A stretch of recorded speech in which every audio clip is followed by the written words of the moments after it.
नमस्कार, म दीप्सिका माध्यमिक विद्यालय कक्षा 11 मा विज्ञान विषय ल्याएर अध्ययन गरिरहेकी छात्रा कञ्चन केसी। सामाजिक विषयमा आज मेरो प्रेजेन्टेसन रहेको छ। मेरो प्रेजेन्टेसनको शीर्षक सामाजिक अध्ययन तथा जीवनोपयोगी शिक्षा रहेको छ। सबैभन्दा अगाडि हामीलाई यो लेसन थाहा पाउनुभन्दा अगाडि हामीलाई यसको परिचय जान्नुपर्ने हुन्छ। सामाजिक अध्ययन भनेको समाजमा विविध पक्षहरूको अध्ययन, अनुसन्धान र खोजी हो। सामाजिक अध्ययनले मानिसले वातावरण र वातावरणले मानिसलाई पार्ने प्रभावका बारेमा अध्ययन गर्दछ र जीवनोपयोगी सिप भन्नाले के बुझिन्छ?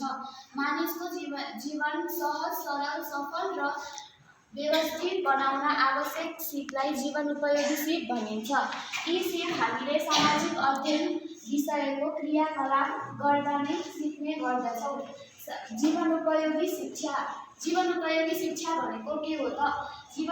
सामाजिक अध्ययन, जीवनोपयोगी सिप र जीवनोपयोगी शिक्षा एकअर्कामा अन्तर्सम्बन्धित छन् र मानिसको जीवनलाई सहज, सरल, सफल र व्यवस्थित बनाउन आवश्यक शैक्षिक प्रक्रियालाई जीवनोपयोगी शिक्षा भनिन्छ।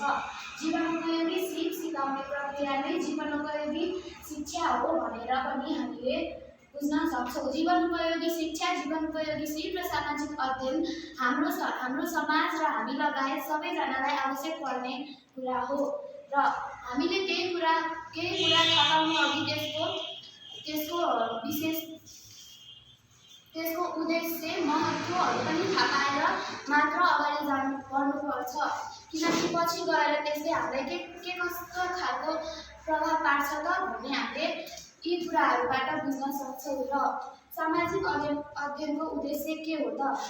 देशका बालबालिकाहरूलाई असल, सक्षम, सृजनशील र देशप्रेमी नागरिकका रूपमा तयार पार्नु।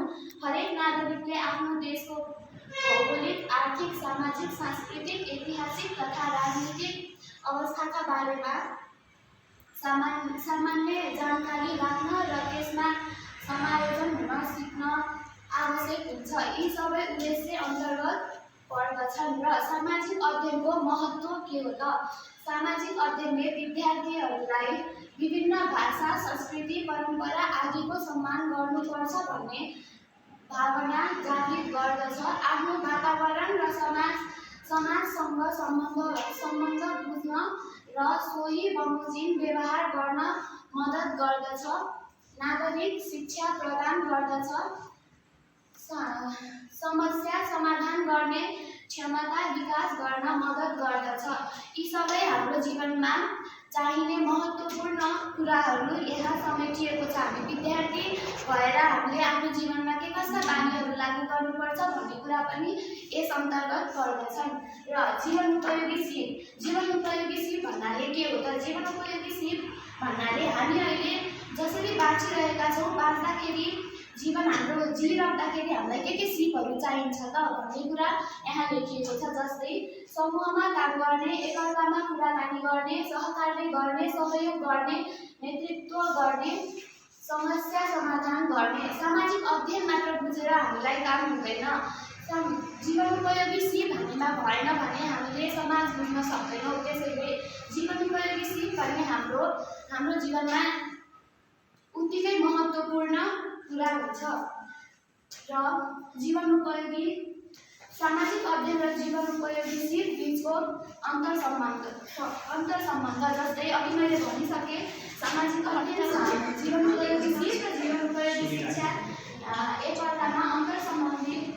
शिक्षा विषयमा बटेर सिक्न सक्दैनौँ। हामीले त्यस कुरालाई आफ्नो बानी, खोज, छलफल र प्रयोगात्मक विधिहरूको बुझ्ने, छलफल गर्ने आदि अवसर दिनुपर्दछ। सामाजिक अध्ययन तथा जीवनोपयोगी शिक्षाका विषयवस्तु अन्तर्गतका सिपहरू निरन्तर अभ्यास गराई विद्यार्थीमा बानीका रूपमा विकास गर्नुपर्छ। आजभोलि हामीले पढेर रटेर मात्र सबै कुरा सिक्छौँ भन्ने हाम्रो मानसिकमा बसिसकेको छ। र त्यसरी होइन, हामीले सामाजिक अध्ययन, जीवनोपयोगी शिक्षा हामीले आफ्नो बानीमा उतारेर आफ्नो बानीमा उतारेर एकअर्कासँग बोलेर सहकार्य गरेर मात्र सिक्न सक्छौँ। आजको मेरो कथा यहीँ सकिन्छ। धन्यवाद। नमस्ते, म यस विद्यालयमा अध्ययनरत छात्र समीक्षा गरेँ। भर्खरै मेरो साथी कञ्चनले गरेको प्रेजेन्टेसन निकै नै राम्रो थियो।